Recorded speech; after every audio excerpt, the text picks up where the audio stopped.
안녕하세요. 공부할 랩 조이쌤입니다. 연구 주제 해결을 위한 분석 첫 번째 실습으로 앞으로 몇 시간에 걸쳐 구조방정식 모형 분석을 진행해 보겠습니다. 이번 시간에 공부할 내용은 다음과 같습니다. 먼저 분석에 앞서 구조방정식과 관련된 몇 가지 중요한 용어를 설명드리고 M+ 프로그램을 잘 활용하기 위한 팁을 드리겠습니다. 먼저 구조방정식 모형 분석 용어를 정리해 보겠습니다.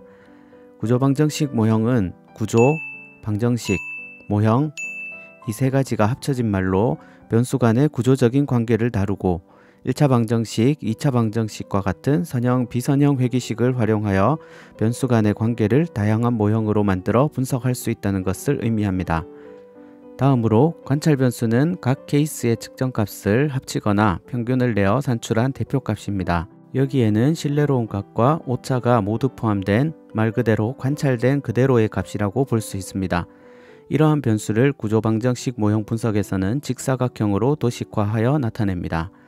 잠재 변수는 모형에서 구성한 개념적인 변수, 즉 구인이라고도 할 수 있습니다.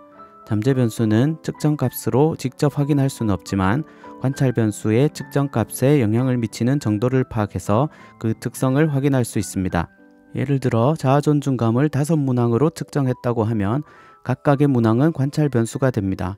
이 모습을 도식화하면 이런 모습이 되겠죠. 이 5문항의 설문에 응답을 할 때는 눈에 보이지는 않지만 자아존중감이라는 잠재적인 특성이 각 문항에 어떠한 값으로 응답을 하도록 영향을 주는 것이라고 가정할 수 있습니다. 그래서 잠재 변수는 관찰 변수를 설명하는 모습으로 도식화할 수 있습니다. 구조방정식 모형에서 잠재 변수는 타원형으로 표시합니다. 그리고 관찰 변수에는 그날의 기분이라든지 심리, 편향, 고정관념 등 여러가지 측정 오차가 영향을 미칠 수 있기 때문에 측정 오차를 표시해 줍니다.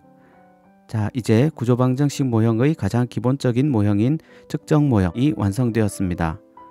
다음은 구조 모형입니다. 구조 모형은 측정 모형과 측정 모형 간의 인과관계 또는 측정 모형과 관찰 변수 간의 인과관계를 나타냅니다. 예를 들면 이런 모습이죠. 인과관계 모형에서는 영향을 주는 변수를 외생변수, 영향을 받는 변수를 내생변수라고 하고 내생변수는 외생변수로부터 모두 설명되지 않는 오차를 포함하고 있기 때문에 이것을 구조 오차라고 부르고 이렇게 도식화합니다. 이 모형에는 측정 모형과 구조 모형이 모두 나타나 있는 것을 알 수 있죠. 이러한 모형을 구조방정식 모형이라고 합니다. 지금까지 나온 용어를 정리해 보겠습니다. 관찰 변수 또는 측정 변수, 잠재 변수 또는 구인, 측정 오차, 측정 모형 또는 확인적 요인 분석 모형, 외생 변수, 내생 변수, 구조 오차 등 기초 통계를 공부할 때와는 달리 낯선 용어들이 또 많이 등장하기 때문에 갑자기 난이도가 많이 올라간 느낌입니다. 앞에 설명한 내용을 다시 한번 복습하시고 필요하면 구조방정식 관련 교재도 참고하시면서 용어에 익숙해지면 분석과 논문 작성이 한결 수월해지니까 힘을 내서 공부해 봅시다. 혹시 공부하시다가 궁금한 점이 있으면 댓글로 질문을 남겨주세요. 바로 해결해 드리도록 하겠습니다. 다음으로 M+ 프로그램에 대해 알기 위해 M+ 홈페이지에 들어가 보도록 하겠습니다. 검색창에 M+라고 치시면 제일 상단에 홈페이지가 나타납니다. 들어가 보시면 정말 많은 정보를 제공하고 있는데요.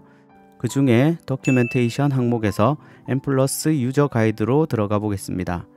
업데이트 될 때마다 유저 가이드 내용도 업데이트 되고 있기 때문에 다양한 분석 방법에 대한 설명을 명령어와 함께 볼 수 있어서 유용합니다.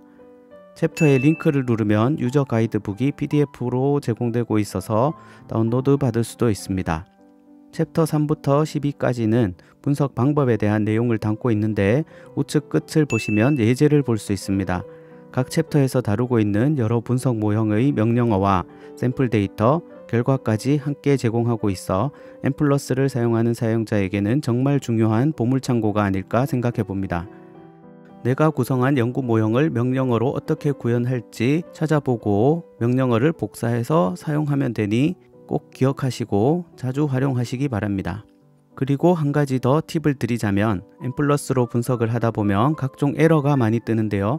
그때는 에러 코드 중에서 중요한 키워드 몇 개와 in M+를 같이 구글 창에 검색을 하면 M+ 게시판이 나오는데 여기서도 엄청나게 중요한 정보를 많이 얻을 수 있습니다. 예를 들어 CFA 모델 invariance in M+라고 입력해서 검색해 보겠습니다. 질문과 답변이 주로 나오는데 M+를 개발하고 운영 중인 뮤텐 부부가 직접 답변을 남겨주기도 하고 사용자 간의 정보를 교환하기도 하니 문제를 해결하는 데 큰 도움이 됩니다. 저도 이 게시판을 자주 사용하는데 덕분에 분석 실력과 함께 영어 실력도 향상되는 느낌이라 도움을 많이 받게 됩니다. 정리하겠습니다. 오늘은 본격적인 M+ 실습에 앞서 구조방정식 모형 분석에 사용되는 중요한 용어 몇 가지와 앞으로 다루게 될 M+ 프로그램을 좀 더 유용하게 사용할 수 있는 팁을 드렸습니다. 다음 영상에서 본격적인 실습을 진행하도록 하겠습니다. 오늘도 공부하시느라 수고하셨습니다.